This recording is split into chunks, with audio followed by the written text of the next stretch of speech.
Okay, let's talk about one of the most draining, most frustrating emotions that we all deal with, anger. But, this isn't going to be about just managing it. We're going to talk about a pretty radical idea. What if you could get rid of it for good, just by understanding where it really comes from? You've heard it a million times, right? Just count to 10. Take a deep breath. But let's be honest, does that ever actually work? If you're like most people, the answer is a big, fat no. And there's a really good reason for that. Trying to suppress an explosion when the fuse is already lit is a battle you've pretty much already lost. The real secret is learning how to stop that fuse from ever being lit in the first place. The best way to think about this is with a simple metaphor. Traditional anger management, that's like spraying weeds. You're out there every single day fighting the same annoying symptoms over and over again, and it's just exhausting. The approach we're going to explore today, well, it's about becoming a gardener. It's about pulling those weeds out by the root for a permanent and honestly liberating solution. So let's dig into why those old methods feel like such a trap. It really turns out they're based on a total misunderstanding of what anger even is. And this right here, this is the absolute heart of the problem. We pour all of our energy into fighting that urge to blow up, but by the time we feel that urge, it's already too late. The real problem is the agitation, that simmering feeling that comes way before the explosion. Trying to stop it at the last second is this massive uphill battle against your own biology, a battle you are basically set up to lose every single time. So if fighting the feeling is just a losing game, what on earth is the alternative? Well, this brings us to the single most powerful concept for emotional control. It's a complete paradigm shift, and it all boils down to one simple word: perspective. This is it. This is the one thing that separates people who can handle life's frustrations with, actual composure from those who just fly off the handle. Perspective is the ability to basically borrow the wisdom of your future self, to see things with the clarity that time eventually brings, but to have it right here, right now, in the moment. Think about it like this. A little kid breaks their absolute favorite toy, and for them, it is a world-ending catastrophe. Their whole universe is shattering. But the parent, they see the bigger picture. They have the perspective to know that in the grand scheme of things, it's just not a big deal. Without that perspective, we are all that child, treating tiny little problems like they're world-ending tragedies. Mark Twain, he absolutely nailed it with this one. Time gives us perspective. Seriously, just think about something that made you furious yesterday or last week. Does it still seem as monumentally important right now? Probably not. The whole trick is learning how to access that plus time perspective in the heat of the moment. Okay, so if perspective is the key, what's stopping us from having it all the time? Well, to answer that, we've got to look at the incredibly powerful engine that's so often driving our anger, and that is the ego. Imagine there's this constant negotiation going on inside you. You've got your soul, which wants to do what's genuinely right.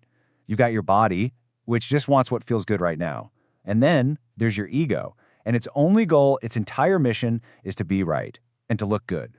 And when you feel that flash of anger, you can bet it's almost always the ego that has grabbed the controls.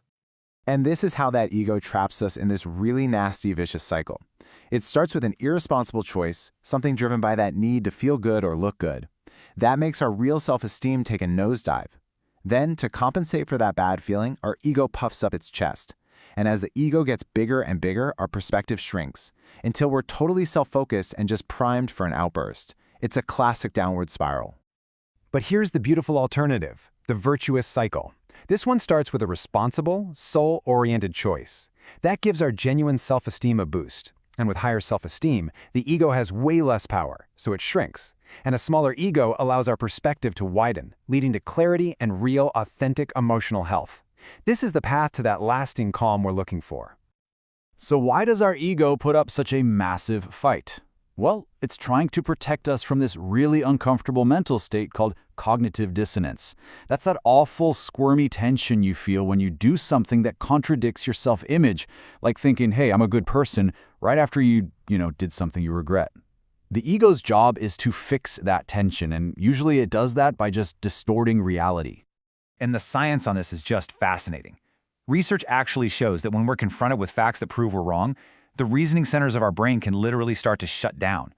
Our brain prioritizes feeling right over being right, and it will even give us a little dopamine hit when we justify our actions, no matter how irrational they are.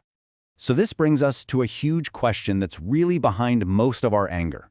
When someone is rude to you or cuts you off in traffic, why does it sting so much? It's because our ego immediately makes it all about us. But what if there's a completely different way to look at it? This, right here, is the single most powerful reframe you can ever use. Instead of thinking, why are they treating me this way? Ask yourself this: how much pain must this person be in to treat someone so poorly?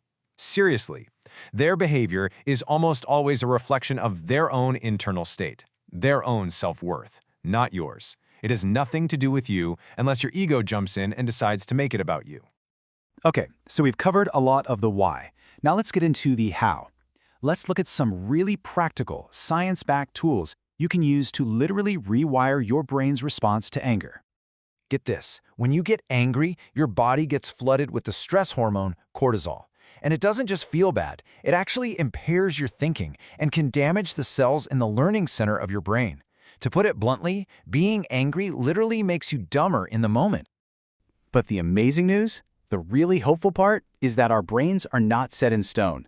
Thanks to this incredible thing called neuroplasticity, we can physically change them. You've probably heard the saying, neurons that fire together wire together. Well, it's true.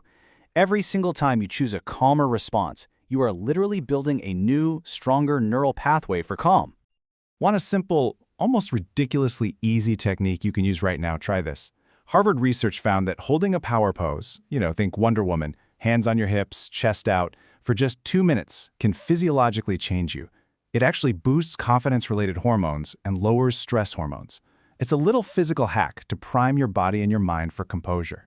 And for those times when you absolutely have to address a difficult issue with someone, this toolkit is pure gold. The entire strategy here is to get your point across without putting the other person on the defensive. By starting with praise, talking in private, and focusing on the action instead of attacking the person, you totally bypass their ego and make a real resolution possible. So this brings us right back to where we started. You have a choice. You can be the weed killer, constantly exhausted from spraying the exact same symptoms over and over and over. Or you can become the gardener, someone who understands the root causes and cultivates an inner environment where those weeds of anger just don't have the soil to grow. And that's really the choice it all comes down to, isn't it?